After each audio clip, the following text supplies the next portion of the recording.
Hello, you are watching target with Himanshu. 69,000 सहायक अध्यापक भर्ती परीक्षा में कट ऑफ के साथ साथ एक बहुत बड़ा मैटर बीएड को लेकर था और इलाहाबाद हाईकोर्ट की लखनऊ खंडपीठ ने अपने आदेश में ऐसी बहुत सी बातें कही हैं जो बीएड वालों के लिए संजीवनी का काम करेगा, क्योंकि पिछले 1.5 साल से बीएड के अभ्यर्थी दो प्रकार से मानसिक रूप से प्रताड़ित हो रहे थे।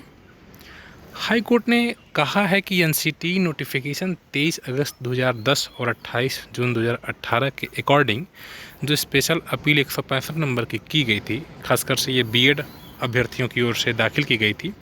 ये अभ्यर्थी टेट में 18/11/2018 को टेट में बैठें और उस परीक्षा को पास किए और इसके बाद वो एटीआरई मतलब कि जो एग्ज़ाम होने वाला था अध्यापक परीक्षा 2019 का, उसके लिए वो एलिजिबल हो गए। और रेड पिटिशनर जो थे सिंगल बेंच में, वो अच्छी तरीके से जानते थे कि 23 अगस्त 2010 और 28 जून 2018 के अकॉर्डिंग बीएड के अभ्यर्थी पात्र हैं और वो शामिल हैं।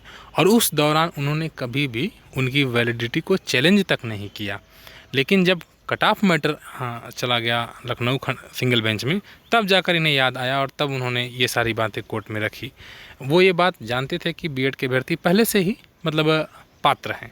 ये बात कोर्ट ने कही है। दूसरी बात कोर्ट ने यह भी कहा कि स्टेट गवर्नमेंट को ने जो मतलब सिंगल बेंच ने कहा था कि बढ़िया से प्रक्रिया का पालन नहीं कहा है, वही किया है। वही सिंगल बेंच के उलट डबल बेंच ने कहा है कि प्रक्रिया का बाकायदा फॉलो किया गया। प्रक्रिया को स्टेट गवर्नमेंट ने सही तरीके से बीएड कैंडिडेट्स को, चूँकि सेकंड एटीआरई में जो उनको अपीयर कराना था, उसके लिए सही प्रक्रिया अपनाई है। क्योंकि अभी भर्ती का मूल विज्ञापन अभी आना शेष भी है और उसके पहले प्रक्रिया संपन्न हो गई है। एक बात और कही कि 1 दिसंबर 2018 को जो नोटिफिकेशन इश्यू किया गया, जो कि असिस्टेंट टीचर रिक्रूटमेंट एग्ज़ाम जो कि 2019 का, जिसमें हम सभी लोग हैं, इसमें बाकायदा प्रोवाइड किया गया था कि जो कैंडिडेट एनसीटी के 28 जून 2018 के नोटिफिकेशन के आधार पर पात्र हैं, वे सभी इस परीक्षा में शामिल होंगे। तो ये स्टेट गवर्नमेंट ने बाकायदा नोटिफिकेशन में जारी किया था, लिखा था इस आधार पर भी बीएड अभ्यर्थी पात्र हैं। ये बात हम लोग कितनी बार कर चुके हैं, लेकिन कुछ ऐसे लोग थे जो मानते नहीं थे बातों को। वो मानते थे लेकिन अपनी डर को छिपाते थे, झूठ बोलते थे, गलत बोलते थे बार बार। और हम लोग शुरू से ही आपको मतलब हकीकत से अवगत कराया है कि बीएड को ज़्यादा टेंशन लेने की ज़रूरत नहीं है। अभी फ़िलहाल रिज़ल्ट और आंसर की पर नज़र बने हुए हैं। जैसे ही उस संबंध में कोई सूचना आएगी आपको सूचित कर देंगे।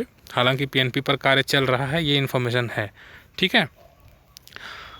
इसके अलावा पॉइंट 83 में भी क्या कहा गया है कि law on the subject apex court का एक के आधार पर डिसीजन दे दिया गया स्टेट ऑफ उत्तर प्रदेश शिव कुमार पाठक में कि एनसीटी जो कि एक्टिंग अथॉरिटी है, स्टेट गवर्नमेंट उसी के अकॉर्डिंग काम करता है और एनसीटी के अकॉर्डिंग ही स्टेट गवर्नमेंट ने बीएड को शामिल किया है, ठीक है। और एनसीटी के अगेंस्ट कोई रूल फ्रेम नहीं कर सकता। तो जाहिर सी बात है, ये भी बीएड वालों के पक्ष में बात है। डिवीज़न बेंच एक Harsh Kumar and others versus state of UP में एक डिवीज़न बेंच ने एक बार स्टेट ने क्या किया कि नोटिफिकेशन के बावजूद बीएड के अभ्यर्थियों को शामिल नहीं किया। एनसीटी की नोटिफिकेशन जारी की गई थी, बीएड अभ्यर्थियों को पात्र माना गया था, लेकिन स्टेट गवर्नमेंट ने बीएड अभ्यर्थियों को पात्र नहीं माना। ऐसे में यह मैटर हाई कोर्ट में गया और हाई कोर्ट की डबल बेंच ने सिमिलर मैटर पर, देखिए वही बता रहा है कि हर्ष कुमार और स्टेट ऑफ यूपी मैटर, इस मैटर पे 2014 के मैटर में इस मतलब बीएड अभ्यर्थियों को टेट परीक्षा में बैठने से जब मना कर दिया स्टेट गवर्नमेंट ने, तो उसको गलत कह दिया, इलीगल कह दिया, अनकॉन्स्टिट्यूशनल कह दिया, असंवैधानिक कह दिया।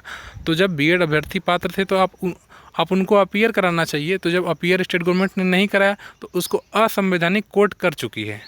इस बात को भी कोर्ट ने बताया, यानी कि ये पहले से भी एक बार इस संबंध में 2014 में बीएड को जब किसी गवर्नमेंट ने, स्टेट गवर्नमेंट ने नहीं शामिल किया था तो कोर्ट ने ही शामिल करवाया था। और अब ये बीएड के विरोधी आज उसको कोर्ट में बीएड को बाहर करवाने जा रहे हैं।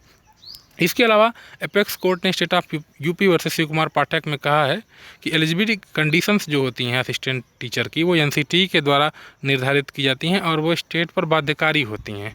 और एनसीटी ही एक अथॉरिटी है जिसे इस प्रकार का क्वालिफिकेशन डिसाइड करने का पावर है। और बीएड कैंडिडेट्स को स्टेट गवर्नमेंट ने क्लास 4 के तहत जो 1 दिसंबर 2018 का नोटिफिकेशन जारी किया गया था, उसके तहत पात्र मान लिया गया था परीक्षा में। और इस जो क्लॉज है उसके अकॉर्डिंग बहुत साफ लिखा गया था कि 28 जून 2018 के आधार पर जो एनसीटी की नोटिफिकेशन है उसी के आधार पर बीएड के अभ्यर्थी एलिजिबल हैं, पात्र हैं और वो टीचर के रूप में अपॉइंट हो सकते हैं। इसलिए हम इस नतीजे पर पहुँचे हैं। कोर्ट ने क्या कहा, हम इस नतीजे पर पहुँचे कि एक बार जब बीएड कैंडिडेट मतलब अपॉइंटमेंट के लिए चूँकि असिस्टेंट टीचर का जब वो एलिजिबल हो गए, जब वो मिनिमम क्वालिफिकेशन मतलब एक्वायर कर रहे हैं है उनके पास, तो स्टेट गवर्नमेंट बाउंड है, मतलब फोर्स जिसको आप कह सकते हो, विवश है, ठीक है, उन्हें परमिट करने के लिए एटीआर एग्ज़ाम में, और passing which is minimum qualification, जो एक शैक्षिक मतलब एक अर्हता है जिसको पास करना आगे के चरण के लिए, असिस्टेंट टीचर के लिए, ठीक है। तो इसी के अकॉर्डिंगली, इसी के अनुसार स्टेट गवर्नमेंट ने फॉलोइंग जो आवश्यक अमेंडमेंट करना था 1981 वाले रूल में किया एनसीटी की नोटिफिकेशन के अकॉर्डिंग। और अभी रिक्रूटमेंट प्रोसेस स्टार्ट भी नहीं हुई है, अभी तो अगले चरण का विज्ञापन आना है। तो ये सारी बातें आज स्पष्ट कर देती हैं कि बीएड अभ्यर्थी बिल्कुल अब सेफ़ हैं। हालांकि आप इस चैनल पर पहले से अगर जुड़े रहे होंगे तो आपको हमने समय समय पर कई आदेशों के जरिए भी बताने का प्रयास किया है, परंतु आज आपके पक्ष में जो डिसीज़न आया है डबल बेंच से, इसी में कई बातें सेम चीज़ें कही गई हैं जो अपेक्स कोर्ट ने कही हैं, कहीं और कोर्ट ने कही हैं, वो सारी बातें आज स्पष्ट हैं। तो बीएड विरोधी आज इस चीज़ को देख सकते हैं, समझ सकते हैं। हम उम्मीद करते हैं कि वो अब आगे मन से पढ़ाई करेंगे और अगली भर्ती में उन्हें ज़रूर मौका मिलेगा। धन्यवाद।